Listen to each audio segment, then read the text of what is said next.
be me, at least right now, to present the Kansas City World Citizen of the Year Award. And this year, I am extremely pleased to present this award to Stephen Youngblood. Earlier in the spring, it was my honor to give the commencement address at Park University, and Presidents Doug and Molly are here, I believe, tonight, and it's great that you are, because you're here to support an outstanding member of your faculty. As a matter of fact, we were talking about how his son plans to go to Park and whether or not his son Alex would actually take the class. There was an even bet at the table as to whether he should or should not. It is always difficult to teach one's child and to be the child of one's teacher. And it's also clear that Stephen met, or at least had a relationship with his wife Barbara while they were both at Park University as well. And so there is a family tradition of Park and a family tradition of excellence. And Stephen is now the director of the Center for Global Peace Journalism and an associate professor of communications at Park University. He's taught peace journalism in the republics, and this is a long list, of Georgia, Azerbaijan, Jordan, Turkey, South Africa, and he's taught 2 peace journalism projects in Uganda. He is truly a world traveler. That is why it is appropriate for him to be here at the UN Dinner. A 2-time William J. Fulbright Scholar, Stephen has lectured and taught in 12 countries and for the U.S. State Department, UNICEF, and People to People International. Recently, he received the U.S. State Department's Alumni of the Month Award, which was given for his dedication to the pursuit of a more peaceful world through peace journalism and international education. You know, that's worth saying again. He received the Alumni of the Month Award, given to him because of dedication to the pursuit of peace and a more peaceful world through peace journalism and international education. It's my understanding that he's now going to go on to represent Kansas City and Park University in a competition of other world citizens in Rio de Janeiro in a kind of Mr. Universe pageant. Steve, I can tell you I'm glad it's for being a peace journalist and not because you look good in a swimsuit.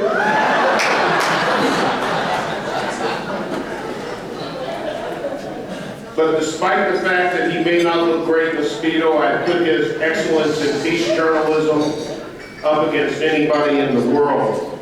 So thank you for what you do and what you've always done.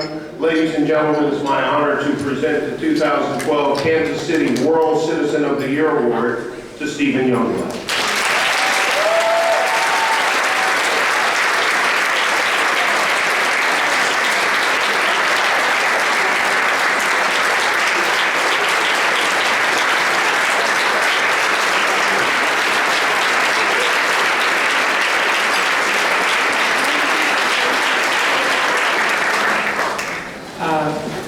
The mayor is certainly correct about the Speedo. Mayor James, Mayor Wheeler, Lynn Stratford, distinguished guests. Ever since I received word that I'd won this most prestigious honor, I've been busy trying to figure out exactly what a world citizen is.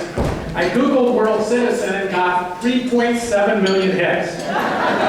Many of the definitions were really bad, like the one that was 139 words long and started with, the term world citizen can be better understood with a negative definition than a positive one. Gobbledygook. I did find one that I like, however, from Fairleigh Dickinson University President Michael Adams. He wrote, a world citizen is someone who appreciates the interconnected nature of our planet. A world citizen is committed to acting on behalf of humanity everywhere. If that's true, that a world citizen acts on behalf of humanity, then I'm most honored to wear the label world citizen.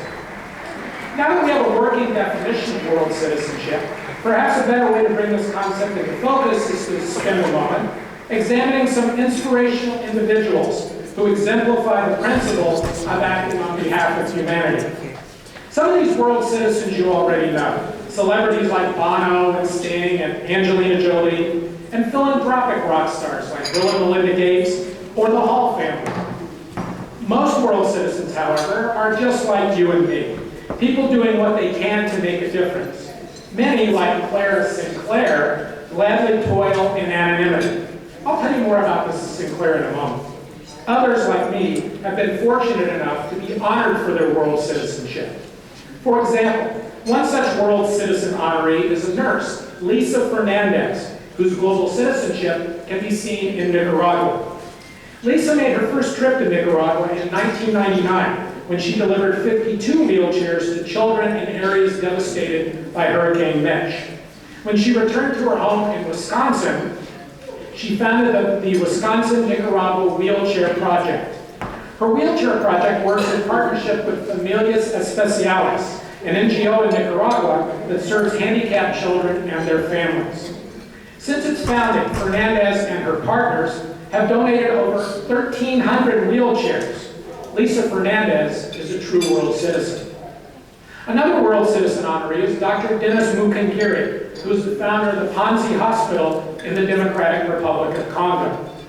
When Mr. Mukwege was considering what to specialize in medical school, he chose obstetrics and gynecology, since the need for good OBGYNs is especially acute in the Congo. In 1998, in the middle of the Civil War, he began construction of the Panzi Hospital in Bukavu, which has since become known worldwide as one of the leading treatment centers for survivors of sexual violence. Dr. Denis Mukwege is also a true world citizen.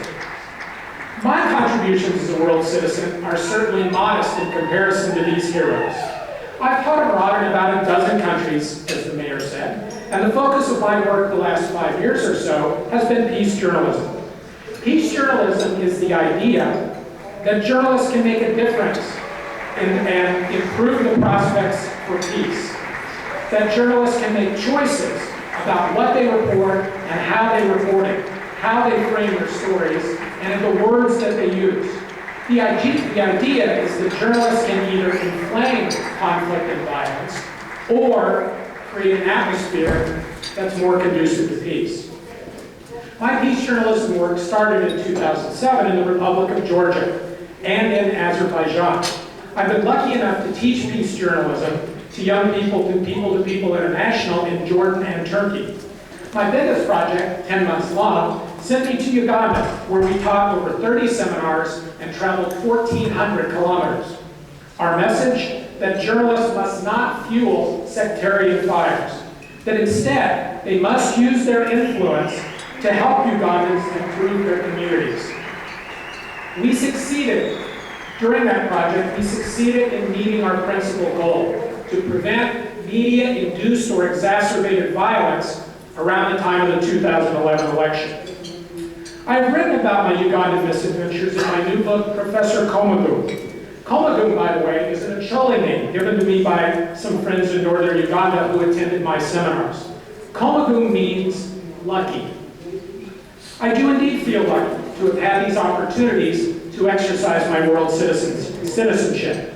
Lucky to have had outstanding personal support from my family. And lucky to have had tremendous professional support from Park University, whose delegation tonight is led by our president, Dr. Michael Droege.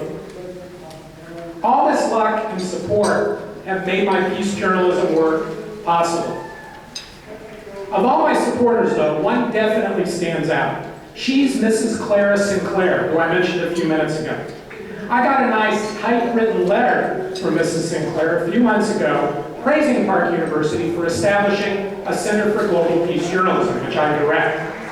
Mrs. Sinclair commented that she is a proud Park graduate, class of, wait for it, 1942. About her time at Park University, she writes, I was deeply concerned about the coming war. I had come to the realization as the child of a Scottish Presbyterian minister that killing was wrong.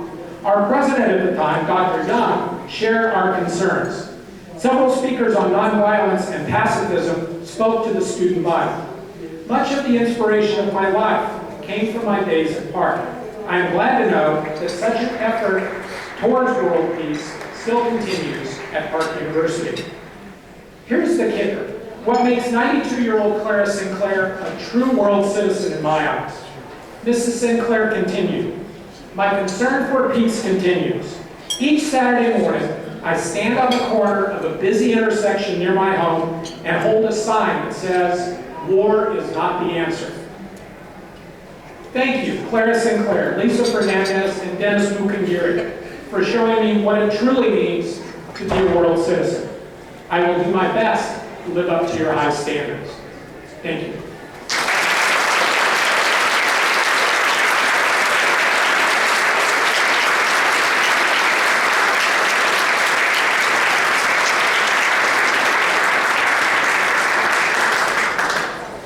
So, Mr. Youngblood, I want to make sure I've got this right.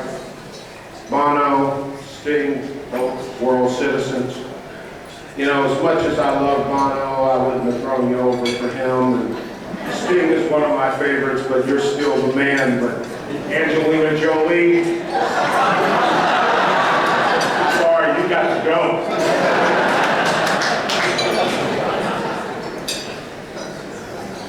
Some of our council members were introduced earlier, but at that time, I don't think Councilman Wagner was here.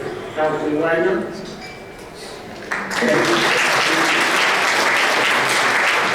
Councilman Wagner is councilman for a second district. First district.